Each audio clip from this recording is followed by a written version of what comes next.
thing is crustier than last month's goulash. This is the pump. This tube holds the liquid through which the power is transmitted, and these 4 cylinders at the other end receive the power. The movement of the large piston compresses or crushes anything put in the press. Well, we're going to do something I've been procrastinating against for a while now, and that's the brakes. Don't know why. First thing we got to do is get the old bias plies off.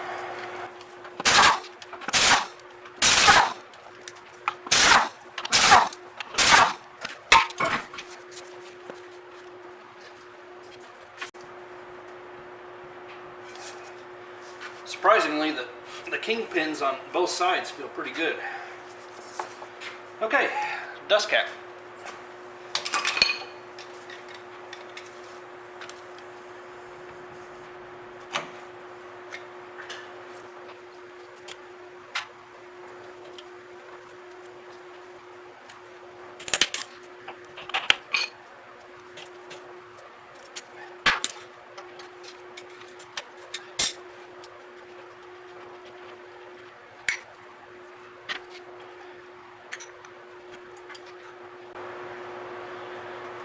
Now the shoes on the other side were completely disintegrated, and if they were being used at all, it had metal to metal. These are better. As you can see, it still has the original ball bearing in it. You can buy a new roller bearing, tapered roller bearing conversion kit. It only costs about $300, or you can still buy these. Hey, this has been working since '48, so as long as the races and the balls look good, I see no reason to change it.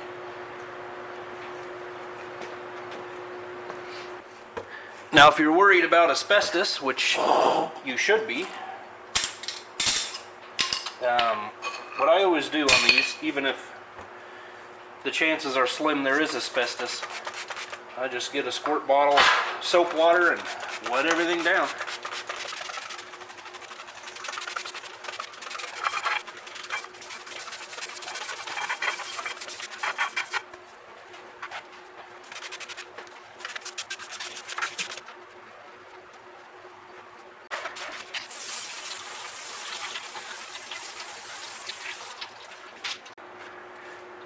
Okay, the first thing I'm going to do is get the spring off the top. You could use the special pliers, but I actually find it a little difficult on these. You don't have much of a gap here, so I end up just using vice grip. There we go. Now I want to get the hold down springs out.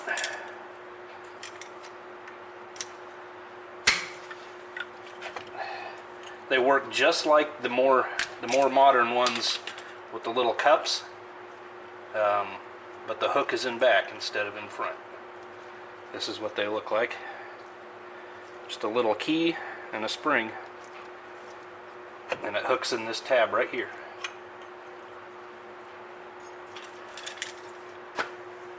Okay, the last thing we're going to get off before we can get the shoes off is this pin. And there is a keeper on the back of the pin that looks like this, except this is bent down. So we're going to have to fish around. This is about the hardest part on this job, is fishing around to find a spot on that keeper that you can bend forward. I think I got it. I don't know.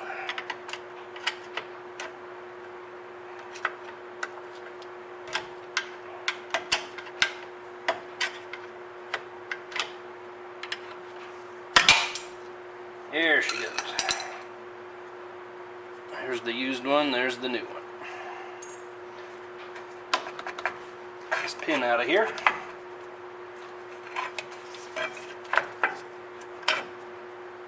There it is.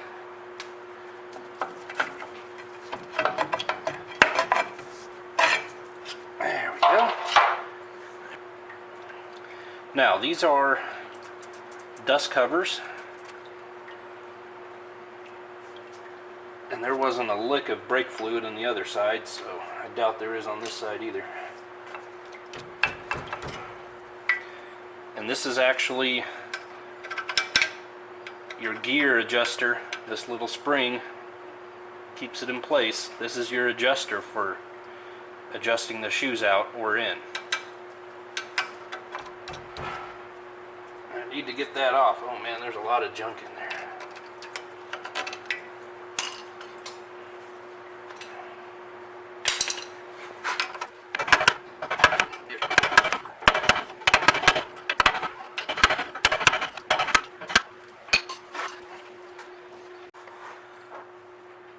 So on the other side, I pulled the cylinder off and rebuilt it, and I was really wanting to keep this one on.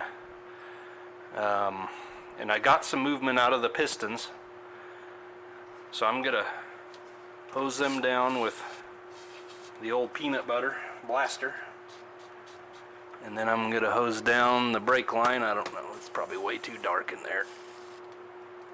Get that soaking, and gonna go grab some lunch, and I'll be back in a minute.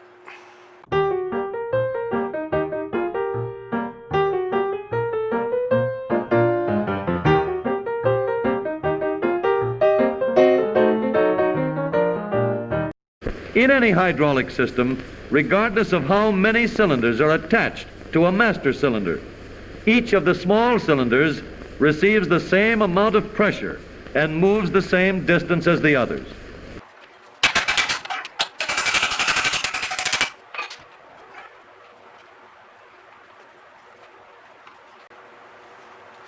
Okie dokie. Get the bleeder screw, get the hose out, then we'll start rebuilding it. And the bleeder screw, 7/16.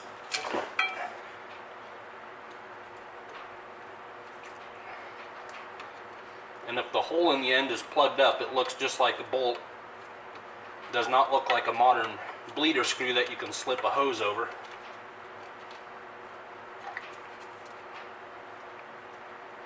Let me get it out and I'll show you.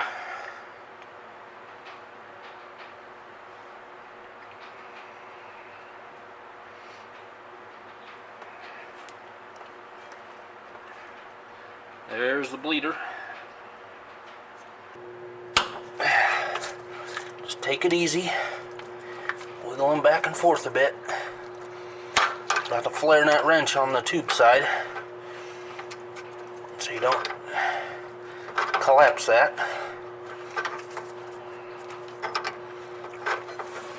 Once you get it loose, you can switch to your regular wrench.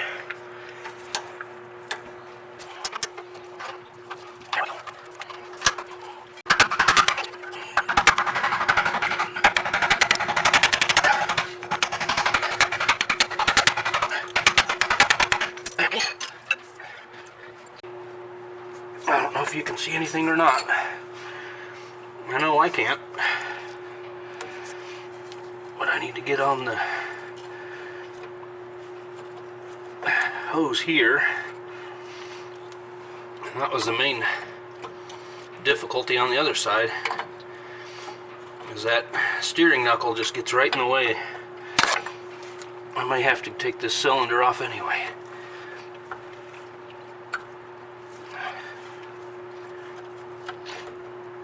There, I can get a little bit of a bite, but that other side was so tight, I don't know if I can get it loose. No, I think I'll have to take it off. That's okay.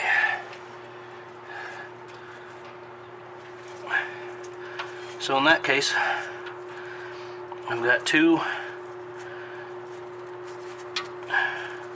somewhere in here under all the grease, I've got two 5/16 bolts, which means I need a 1/2 inch ridge.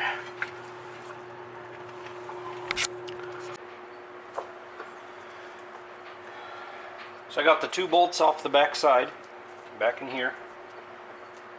just like about any other master cylinder or brake cylinder you've ever seen.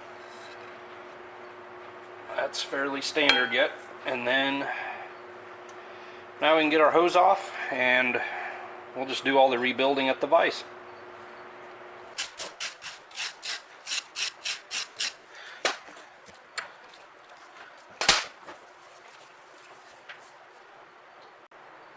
It's a copper washer we want to be sure and hang on to.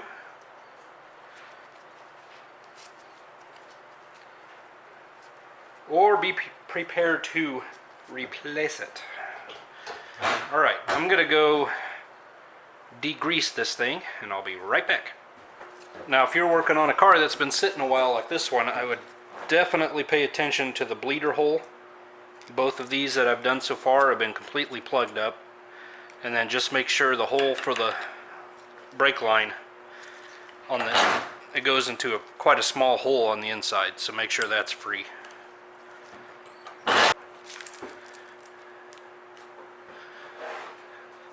Just use some brake cleaner on it. Keep it wet with that.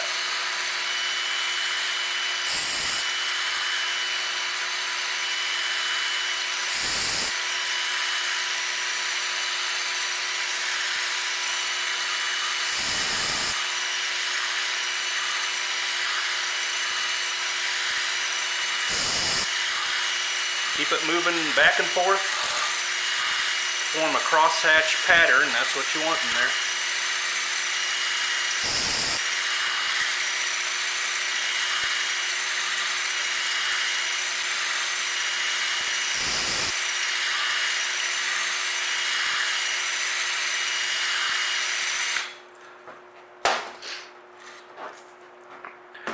Let's check that out.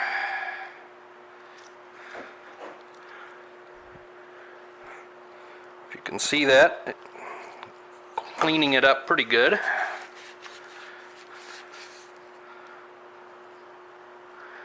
Now the other one had a lot of pitting clear in the center where there was evidently a lot of moisture got in here, and this one looks to be about the same way. That doesn't concern me. What would concern me is in the outside inch of the cylinder or so. If that was pitted, then I would want to replace the cylinder. But this looks pretty good.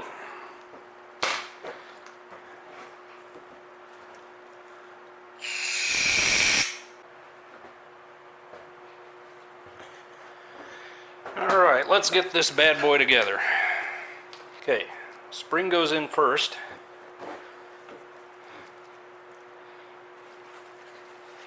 I'm going to wet the cup down with the brake fluid.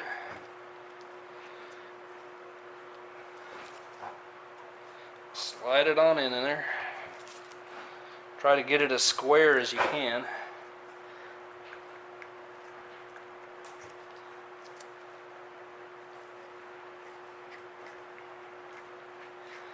Just push it through. Now I'm going to put the spring in, get the other cup.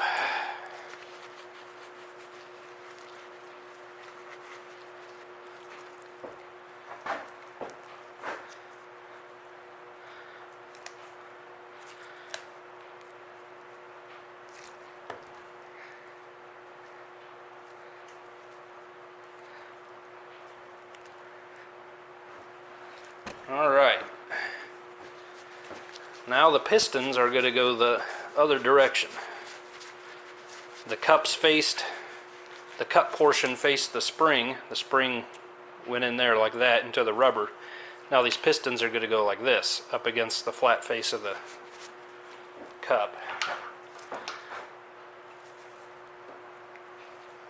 Okay.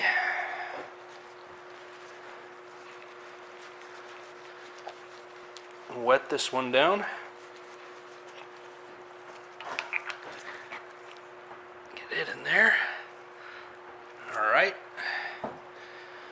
Bleeder screw there again. Make sure there's no junk in here. You want a free passage to that little bleeder hole. Just snug that back up there. And we'll clean off our copper washer. Probably be even a better idea to get new ones. And reinstall the new hose. Tighten that down. Alright. Okay, there's that much. We'll go put it back on the backing plate and then we'll work on those covers. This principle is used in the latest application of hydraulic transfer of power, stopping the modern motor car. The master cylinder is placed under the brake pedal, and a power cylinder is put in the brake of each wheel.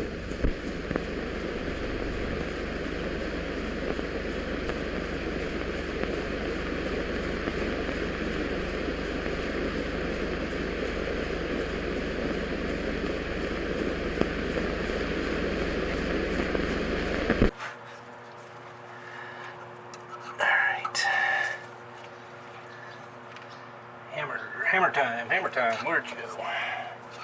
There you are.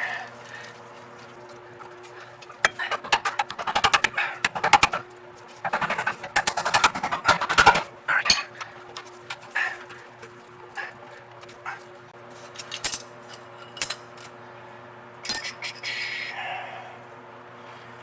Seven, 16.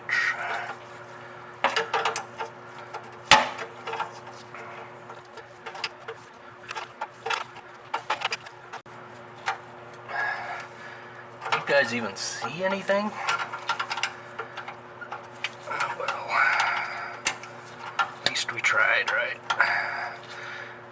Okay. Oh, my 5/8 wrench is not here. I think I can get it tight anyway. Alright, I'm going to start slopping some anti-seize around here. There are 3 raised points on each side where the shoes ride, and we just want to, don't slop it on, just put a little bit. You don't want that flinging around in your brakes. And then as far as the covers go, I'm just going to touch it in there and smear it around just to give it a little coating. And then same thing on the adjusting screw. Don't want to go too crazy here. I know it's easy to go crazy. You don't want to do that. I'm going to put them maybe about a 1/4 inch out and then put them under the spring. Same thing for this one.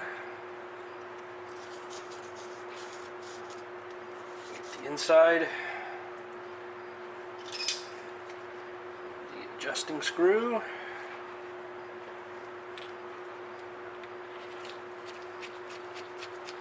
Brakes and grease do not mix, so you just don't want to use much, but it needs some. So okay, now we have a cylinder ready to expand but nothing to push against, so onto the shoes.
first thing we need to worry about is this pin on the bottom. I'm going to put some slickum on there.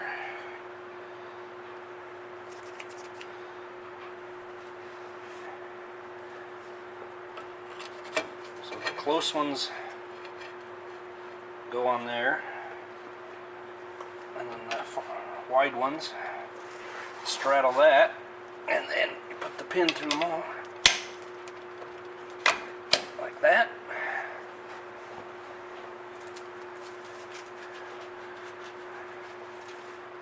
Now the tricky part is this keeper again.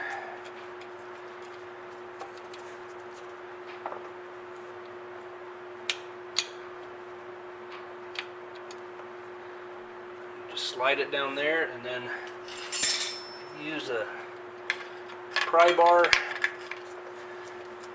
get in there and bend that other half of it. There's no way I can show you that.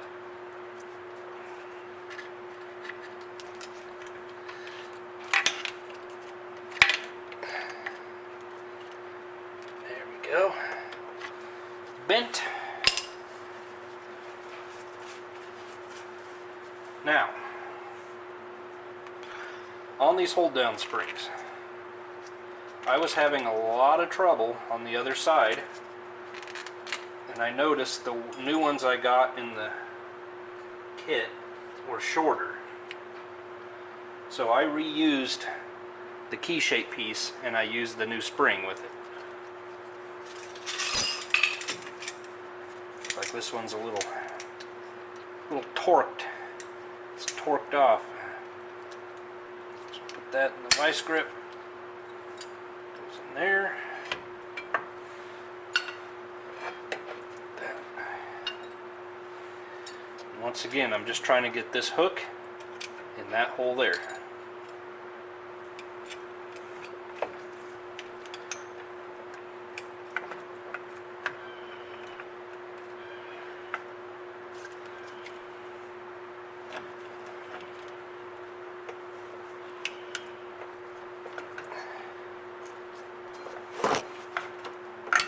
It would help if I could see. There we are. Oh, come on. There we go. Get in there. Yeah. When you're doing that, you might want to make sure the top of the shoe is in the adjuster there. Okay, so let's do the next one. New spring.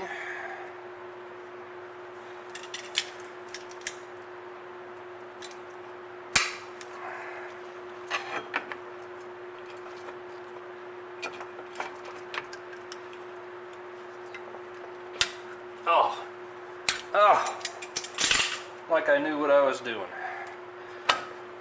Okay. Now I'm going to put the new spring in across the shoes. Holds the top end together. Using my vice grip again. Oh, ooh. Don't leave me now. Let me get better braced here. It might turn on you, so.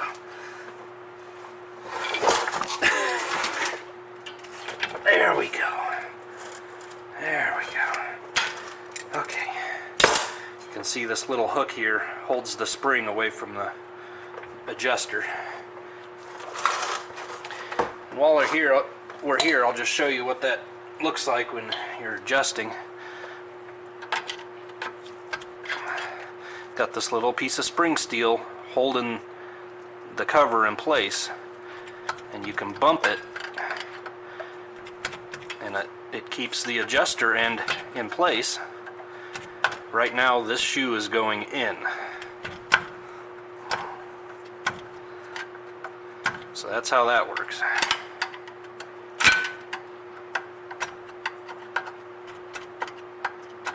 And it's the opposite on the opposite side. But we'll do more of that when we're putting the drum back on. And I think we are ready to work on the drum. So let's do that.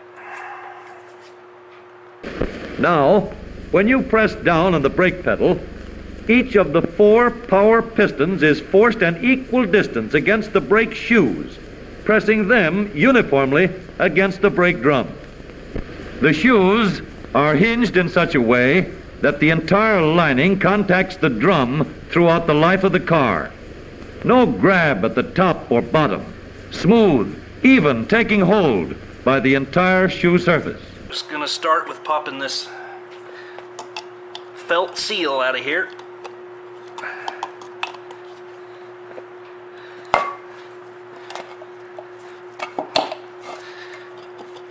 There we go. And here's the inner bearing. I'm gonna go clean all this up and I'll meet you at the brake lathe.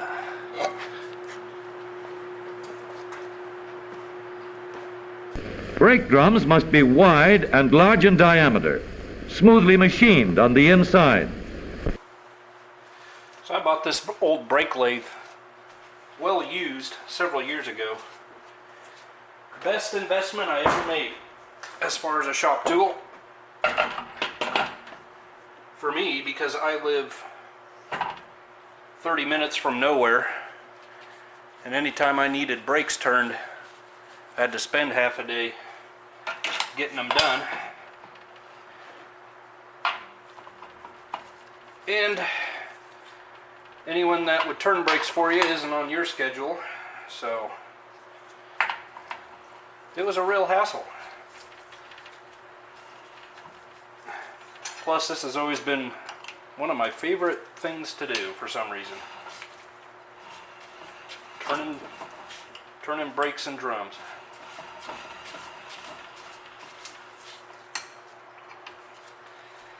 I don't get to turn drums too often anymore, so it's even more exciting.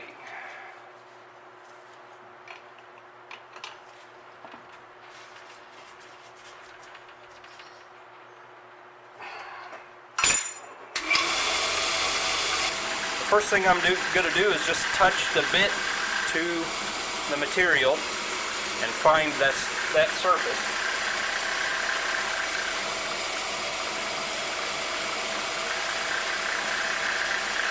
You'll hear it.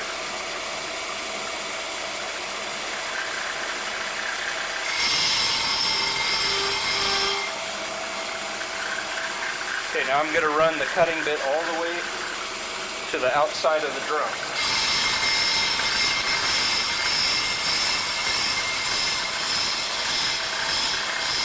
And you'll hear it bottom out against the wall.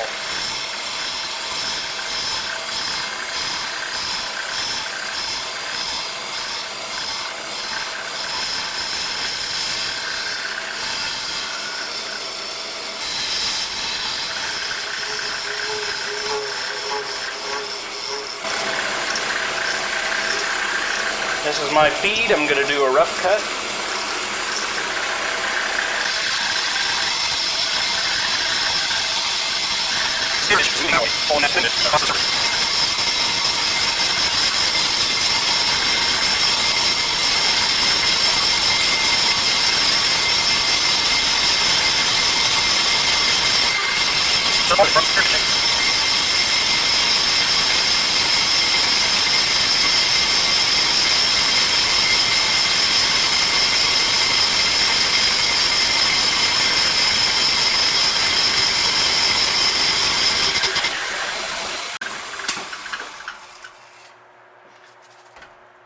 You know, I really think I could do a fine cut already and get everything else out.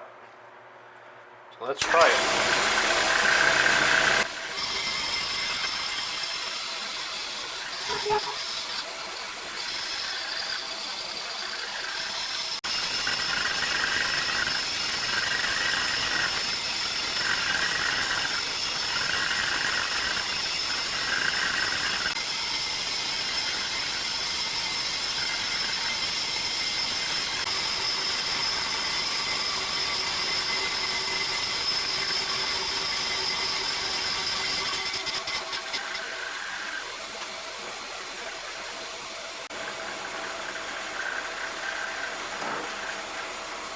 Now we basically have one big gradual spiral coming towards this side of the drum. We want to get rid of that, help get rid of that with a crosshatch pattern.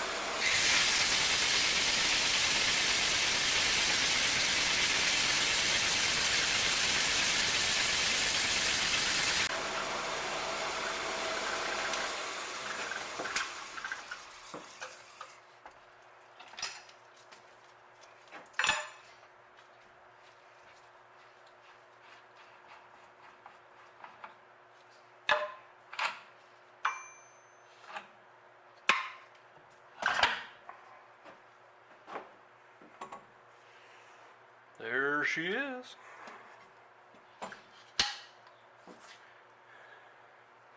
For durability, the linings must be hard, uniform, and unaffected by moisture.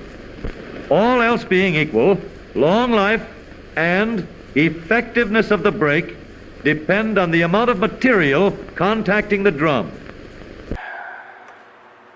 Did I really just say all that without recording? Okay. I've got all the shavings and all the mineral spirits and everything flushed out of the drum, and did a preliminary fitting, and it did not go on freely over the shoes, and it's still dragging quite a bit. Now it's not necessarily centered because I don't have any bearings in there, but I'm just gonna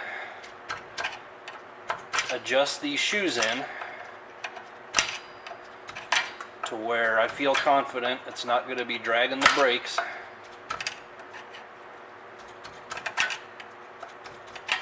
I want them about the same, and you also want, if you watch that spring, it rides up on the crest of one of those, and then it falls down into the next groove, and you want to make sure that's down in a groove. Okay, yeah, that feels pretty good. Wouldn't take much to get those shoes to start contacting the drum. We've got no big surprises here, just gonna treat these like I would a regular roller bearing.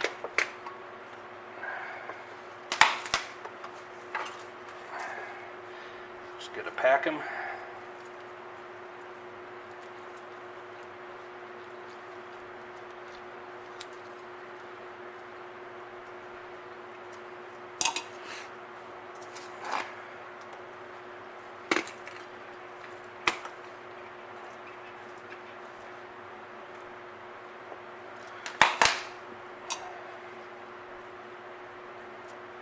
Easier with a tub of grease, but I don't have one at the moment.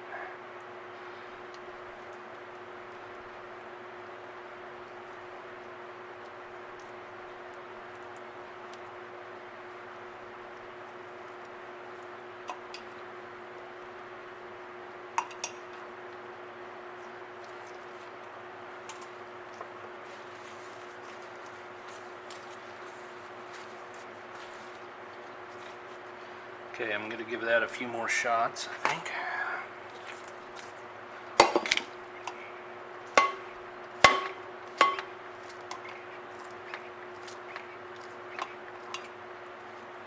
And let's just get some on here while we're at it.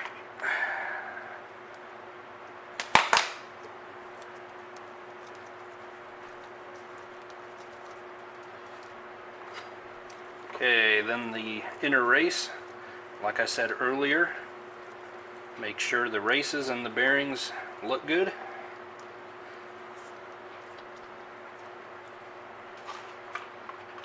Now a seal. Now this is a modern style seal. Let me grab that original. Okay. This is the original felt style. There's a ring of felt right in there. Of course, this is a modern rubber seal. You can buy either one. This one you'd have to get at specialty parts suppliers for these cars. This one is a Timken 6064.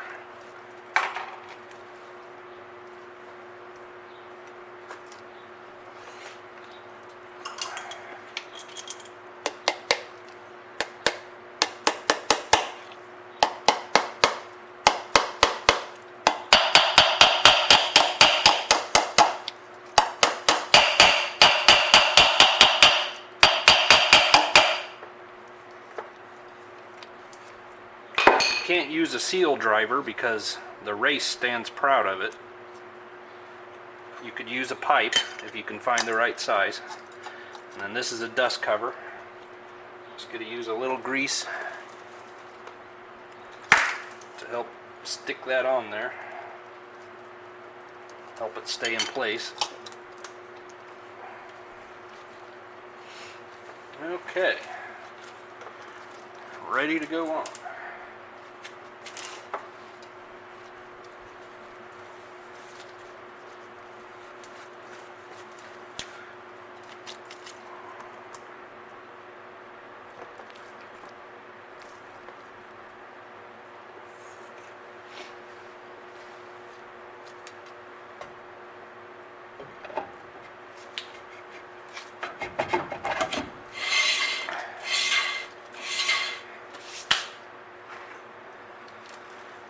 Alright, grease the outer bearing.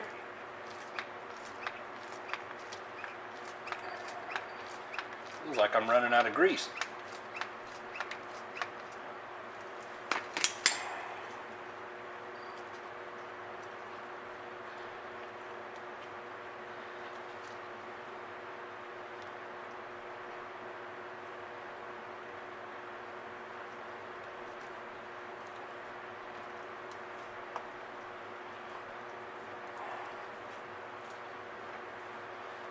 Tiny little outer race.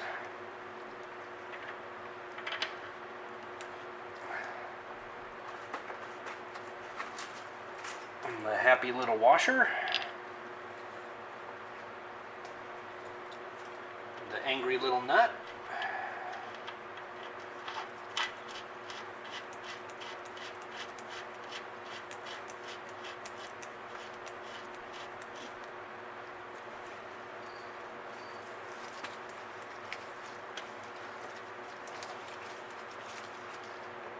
I don't know how you personally do wheel bearings. Should really get a wrench for this. On a tapered bearing, that's still kind of dragging a little bit on those shoes, isn't it?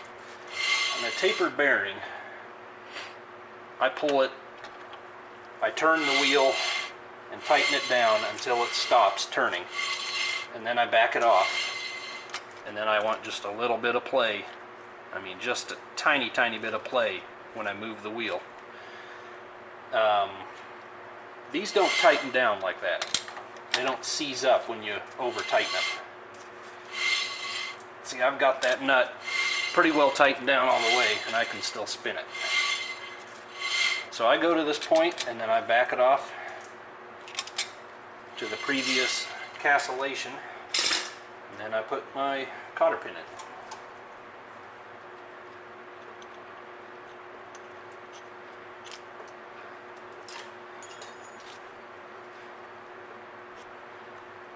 Mr. McGee taught me in tech school to come up with your own personal way of bending cotter pins.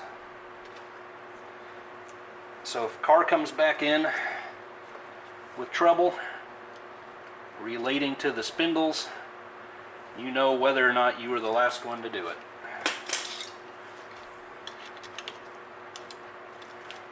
Funny the things you remember.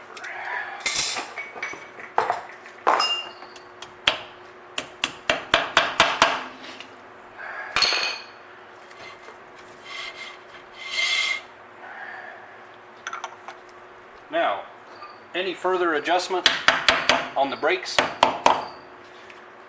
we'll do through the access covers on the back of the backing plate, but we will deal with that once we test drive it.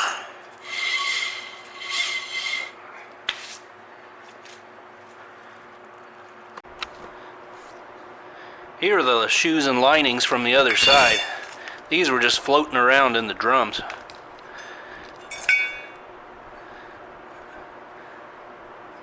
It's hard to say if they were used after that or not. They don't look too torn up. That looks kind of shiny, but it was still good. So most everything is basically the same on the rear. You just have the addition of these two levers here on the top of each shoe, and that's for the parking brake, and I will show you that once I get them slapped on. Once I get them slapped on. So I know this is going to be hard to see all installed, but the lever that I showed you off the car on the right hand side is right here, hinged at the top. Then you've got this push rod hinged at the top here, and the parking brake cable is hooked down below. So when the cable pulls, the bottom of this lever gets pulled with it, and that pivots this shoe out, and at the same time this push rod with the spring on it here gets pushed that way, so this shoe gets pushed, the top of this shoe gets pushed out as well. So when you push the pedal or pull the parking brake handle, the tops of both shoes squeeze out against the drum. Everything else is basically the same as the front. The rear is a little smaller, the rear cylinder. This is 1 3/16 diameter. The front was 1 1/4, I'm pretty sure. And how the brake line hooks, of course, it's a solid line to the back here. That's a little different, but otherwise everything's the same. You just have to deal with the axle flange, but you don't have to pack the bearings. Now, of course, this is a model with the master cylinder down there. The brake pedal is rock solid, it's not moving. So I know we'll have to open up the master cylinder, and it is going to be difficult to show you taking it off. Here's the other end of the brake pedal. Here's a lever going to the cylinder. Oh, let me get under here. Okay. I don't know if that's going to show against the light or not, but this here's the reservoir. There's your cap and the hole in the floor. So I need to take this line off, 2 bolts off from the frame, and take that bolt out of the lever up top. And then I'll be able to slide that out and we'll take a better look at it. Also a good time to check your axle seals. So I lied to you. This lever, the linkage bolt I showed to you at the firewall, that was actually this one, that's for the clutch. This one, on the other side of the column you couldn't see, that's the brake pedal.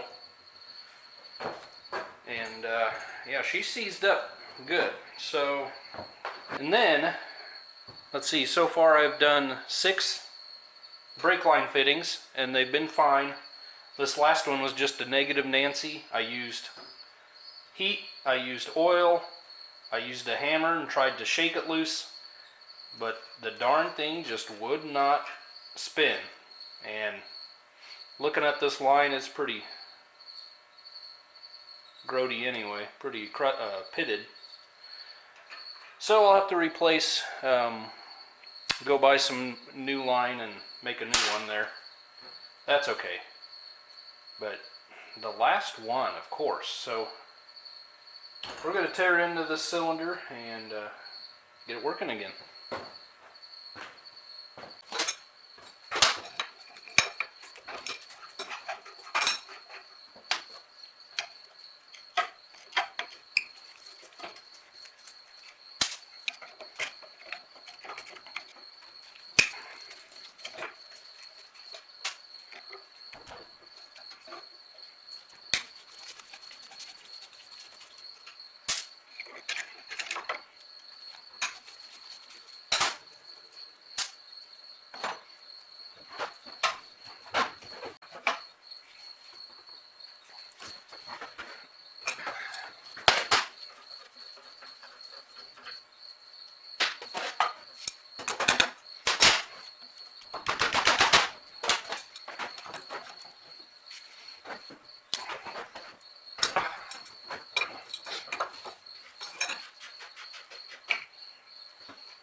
This one here, she's being pretty obstinate for a guy and just really disrespecting me. So I tried a couple different sizes. I think 3/4 is supposed to go over there, but it's so boogered up that 13/16 will go on there, but it's kind of sloppy. And then I messed around with metrics, and 21 is what I can get on there, but it feels sloppier than the 13/16. So I'm going to try. Got a 6-point socket on there. See if we can get that loose. Oh yeah.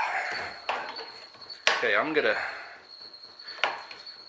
rock her back and forth here. Should really go get some oil.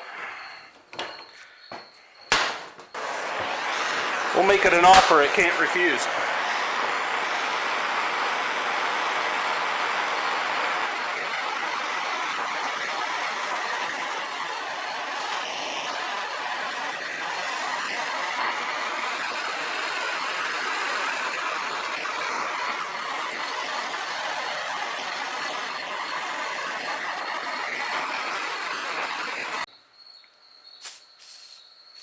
Smells like refried beans. Like, seriously.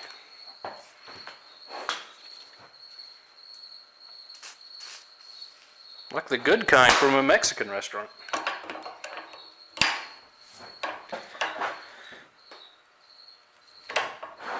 Yeah, we're gonna go back and forth on her again.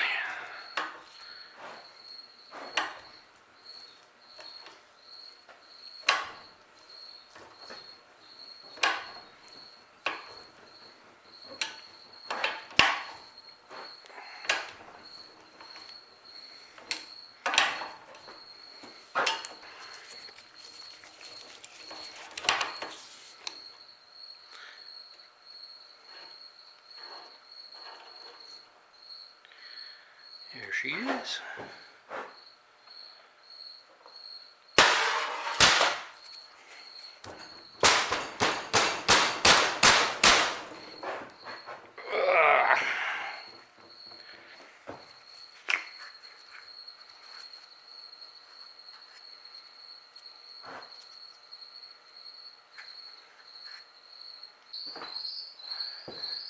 I'm headed towards the piston here, trying to get it out of the main bore of the master cylinder, and I need to get this snap ring out, and they didn't give very good place to grab. In fact, they say to use screwdrivers to get it out, so I use this thin junky screwdriver to get it started out just like that from about a quarter of the way from the end there. So I'm just going to work it out with screwdrivers, I hope. I should really go get another small one. Whoa! Popped right out of there from me. So there's that. This is what they call a pedal stop. And that's the dust boot there. So here is the piston.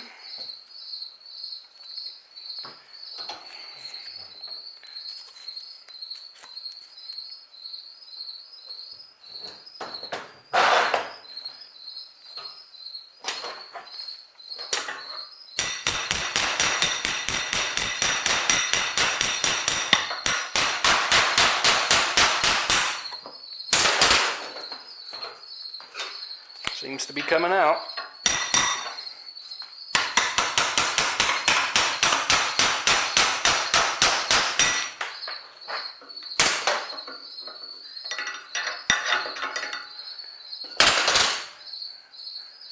That's what that looks like. Do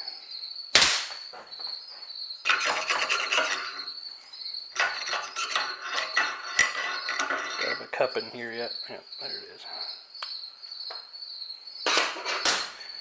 Okay, time to clean this bad boy up, and then we'll start going back together with it.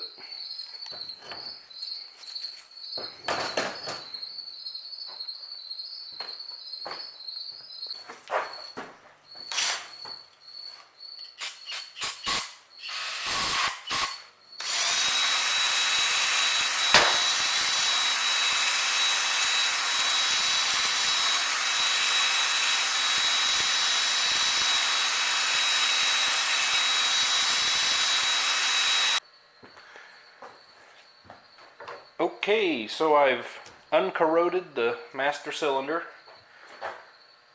I honed it just like we did the wheel cylinders using brake cleaner. Painted it, ready to go back together. I've got this kit from, well, I got it from Chevs of the 40s again. Comes with pretty much everything you need if you have a original equipment master cylinder. One thing they did not provide in the kit, which would have been nice, is a new cover gasket. So I made one of those real quick. And then, as you can see, I'm well on my way with a new line from the master cylinder. Just got to flare the other end there. And then that'll be ready to go back in. Got all my parts clean that I'm reusing. So let's put it back together. Now, you're cautioned in the manual to use genuine hydraulic brake fluid. So that's what we're going to use. Take our little rubber washer and dip it. And then, where'd my end plug go? I shouldn't be asking you. Anyway, slip it over the end.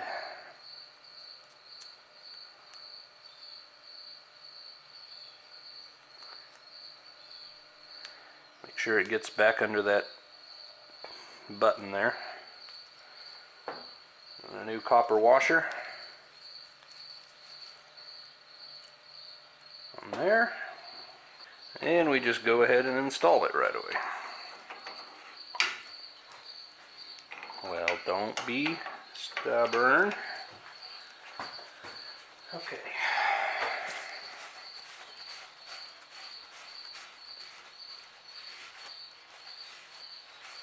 Probably taking all the paint off with that brake fluid.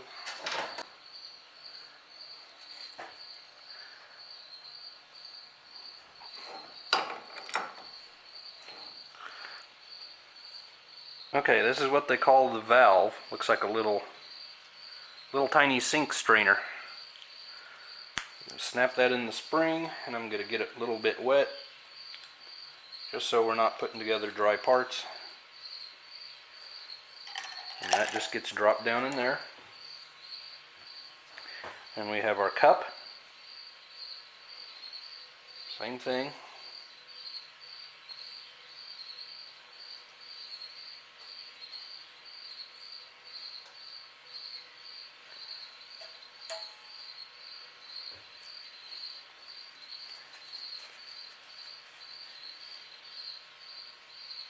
May have gotten ahead of myself here.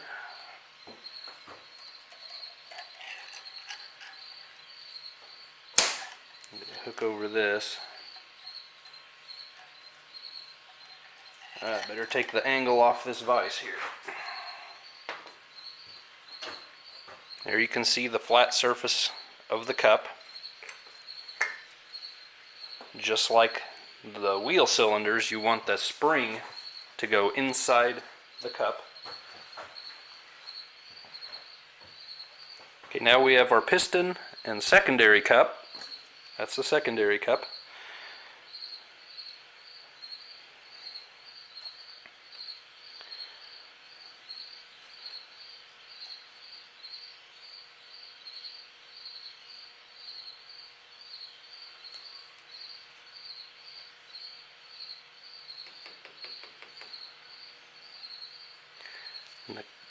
The bleeder hole end goes up against the cup we just put in. Now, this may take a couple tries, but now we're going to take the pedal stop assembly and our snap ring. We're going to push the piston in. It should whistle at you. Gonna try to hold this in. Oh, come on, now it's... Stop being so grabby. Okay. Try to start that in. Where'd my little screwdriver go? Whew.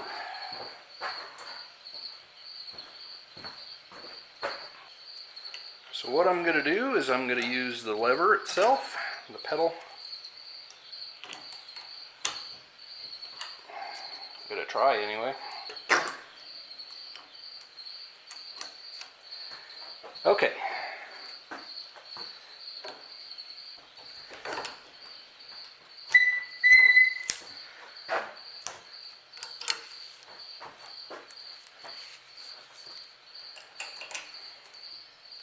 Alright. What I've done, I'm just using a bungee cord on my brake pedal lever to hold this all in place. So hopefully I can work with two hands on the old snap ring. Hopefully it's just a matter of getting that started.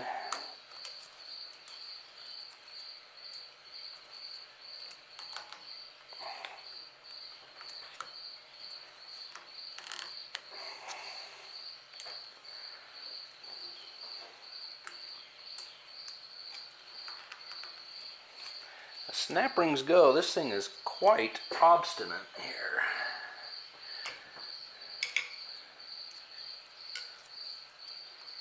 Be real helpful to be able to use a pliers on this thing. Get in there. Get in there. Yeah. Almost. Almost. There you go. Okay.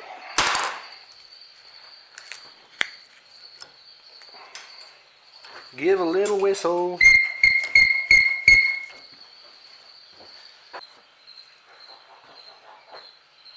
One thing about this boot, it's tight going on there.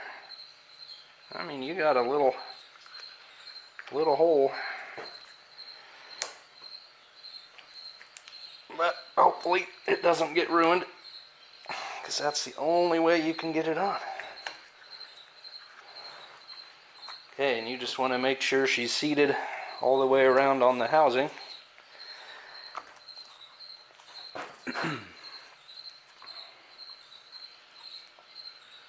We're just going to scoot her around like that.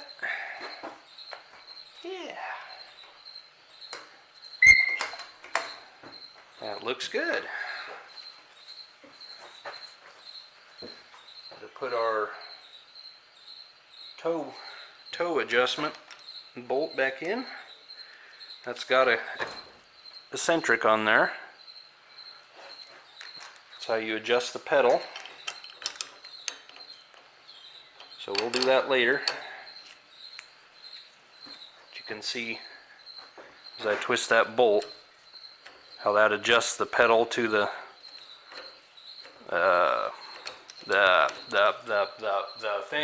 thingy. The pedal stop assembly. Duh. Pedal stop.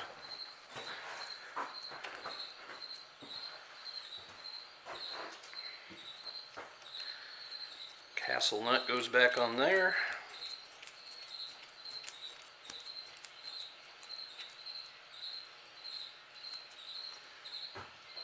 And our spring will go in the hole, which I'll deal with later. So right now, this plug up here, which you can't see, there we go. This plug up here was filled with grease at the factory, and that kept the pins for the pedal arms lubricated. And clearly it was never done again on this car, so I need to go get some grease. Sure, I'll just make a royal mess of this, but I'm just going to pack it in there.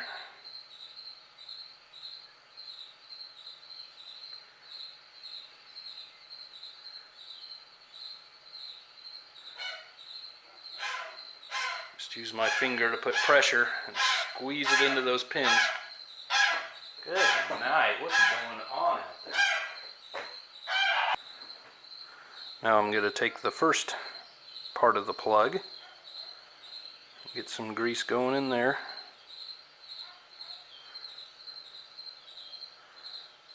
This is the one that was messed up on the outside.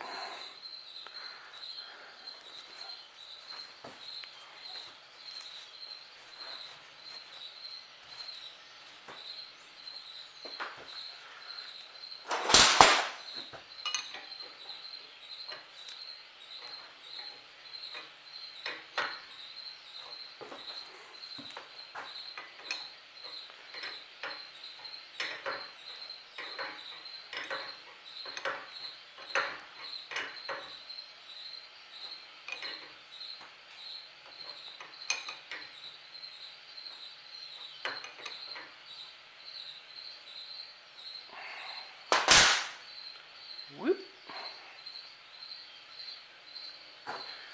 Now the brass plug.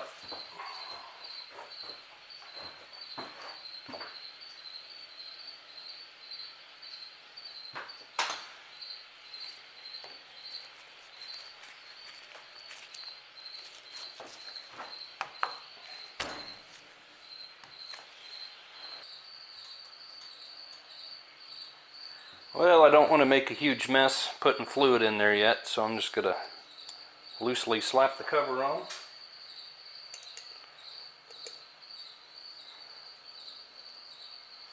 Maybe just put one or two of the screws in there. What is going on with this gasket?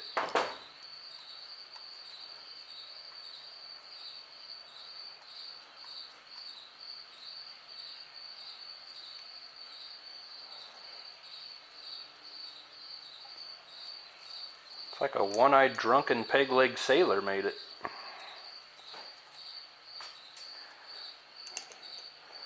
We'll just do this to keep it clean.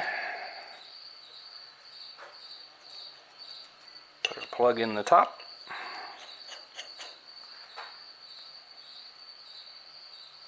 And then our final brake fitting back here.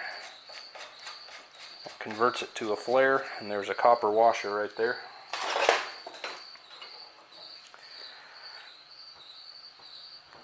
Okay, ready to go back in the car. Alright, well there she is, all installed. Started putting fluid back in her. Got the new line going back to the junction over there, which is behind all that junk. Now you don't have to leave the cap off, the cover off. You can just put it through the plug, but I find it much easier to pour. I don't have to use a funnel this way, and you can get the screws back on through the hole in the floor. So she's bubbling away in there.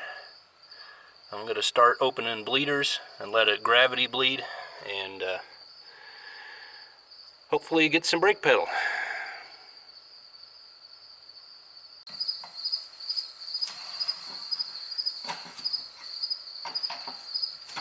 Well, that's pretty much it.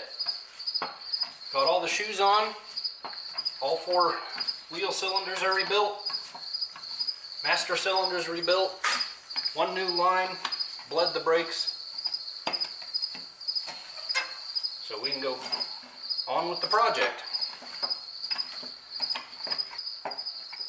I appreciate you joining me. I'm going to be working on the carburetor next, rebuilding that. So, come back again.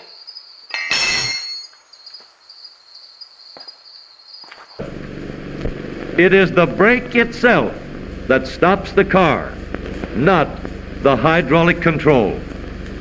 Perfected hydraulic control transmits the power from the foot pedal to the brake itself and gives you the sure, quick-stopping safety of the modern automobile.